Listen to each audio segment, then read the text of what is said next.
முகேன் ராவோ அவர்கள் நடிக்கக்கூடிய ஜின் த பெட் என்ற திரைப்படம் குறித்து தான் இன்றைய காணொளியில் காணவிருக்கின்றோம். உங்களுக்கு முகேன் ராவோவை மிகவும் பிடிக்கும் என்றால் நம்ம சேனலை சப்ஸ்கிரைப் செய்ய மறக்க வேண்டாம். மறக்காம பெல் பட்டனை அழுத்துங்கள். வாருங்கள் முகேன் ராகவோ நடித்த இந்த திரைப்படத்திற்குள் செல்லலாம். தமிழ் திரைப்பட உலகில் பெரிதாக பேய், பூதம் மற்றும் இந்த அமானுஷ்யம் குறித்தான திரைப்படங்கள் எல்லாம் எடுத்தால் ஓரளவிற்கு படம் ஹிட் ஆகும் என்பதில் மாற்று கருத்தே இல்லை. அதே நேரத்தில் கதை களம் சிறப்பாக அமையும் என்றால் அந்த பேய் திரைப்படம் மிகப்பெரிய அளவிற்கு ஹிட் ஆகும் என்பதிலும் மாற்று கருத்தில்லை. உதாரணத்திற்கு சந்திரமுகி திரைப்படத்தை எடுத்துக்கொள்ளலாம். கதை களம் எத்தனை முறை பார்த்தாலும் சலிக்காத கதைகளமாக இருப்பதால் அது மிகப்பெரிய அளவிற்கு தமிழ்நாட்டில் சூப்பர் ஸ்டார் ரஜினிகாந்த் அவர்கள் நடித்ததாலும் மிகப்பெரிய அளவிற்கு ஹிட் ஆனது என்பதில் மாற்று கருத்தில்லை. அதேபோன்று திரைக்களம் திரைக்கதை அமைந்தால் நிச்சயமாக தமிழ் மக்கள் பேய் படங்களை, அமானுஷ்ய படங்களை விரும்பி பார்ப்பார்கள்.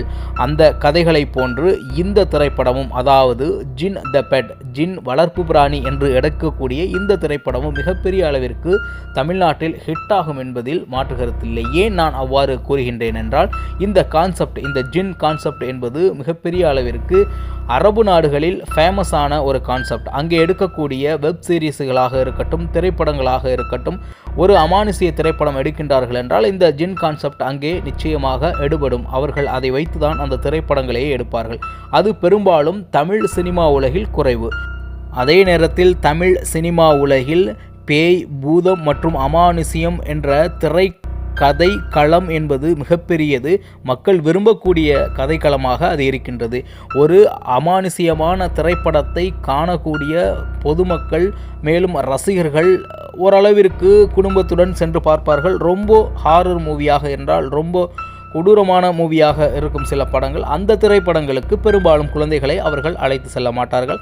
ஆனால் பார்க்கக்கூடிய திரைப்படங்களாக முனி திரைப்படமாக இருக்கட்டும், காஞ்சனா திரைப்படமாக இருக்கட்டும், ஒரு கான்செப்டை அதில் வைத்து எடுத்திருந்ததால் மக்கள் மிகவும் விரும்பி அந்த திரைப்படங்களை குடும்பமாக பார்த்த பல விடயங்களை நாம் பார்க்கலாம். மேலும் காமெடி கலந்த திரைப்படங்களாக இந்த பேய் திரைப்படங்கள் இருப்பதால் காமெடிகளுக்காகவே இந்த திரைப்படங்கள் மிகப்பெரிய அளவிற்கு ஹிட்டுமாகி இருக்கின்றது. அதே நேரத்தில் கதை களத்திற்கும் ஹிட்டாகி இருக்கின்றது. இந்த திரைப்பட வரிசைகளில் இந்த ஜின் திரைப்படம் என்பது அமானுஷ்ய திரைப்படமாகவும் இருக்கின்றது. அதே நேரத்தில் பேய் சார்ந்த திரைப்படமாகவும் இருப்பதால் எந்த அளவிற்கு தமிழ் மண்ணில் இந்த திரைப்படத்திற்கான வரவேற்பு இருக்கிறது என்று இந்த திரைப்படம் வந்த பிறகு நமக்கு தெரியும்.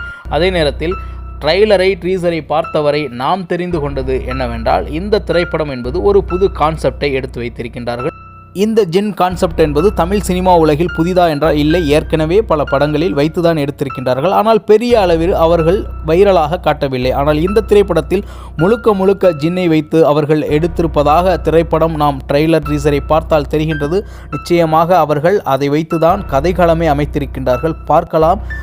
ட்ரெய்லரை, ட்ரீசரை பார்த்தவரை மிகவும் சுவாரஸ்யமாகவும், ஹாரராகவும், அதே நேரத்தில் பயங்கரமாகவும், அமானுஷ்யமாகவும் இருக்கின்றது. நிச்சயமாக இது தமிழ்நாடு திரைப்பட உலகில் மிகப்பெரிய அளவிற்கு ஹிட் ஆவதற்கான வாய்ப்புகள் அதிகமாக இருக்கின்றது.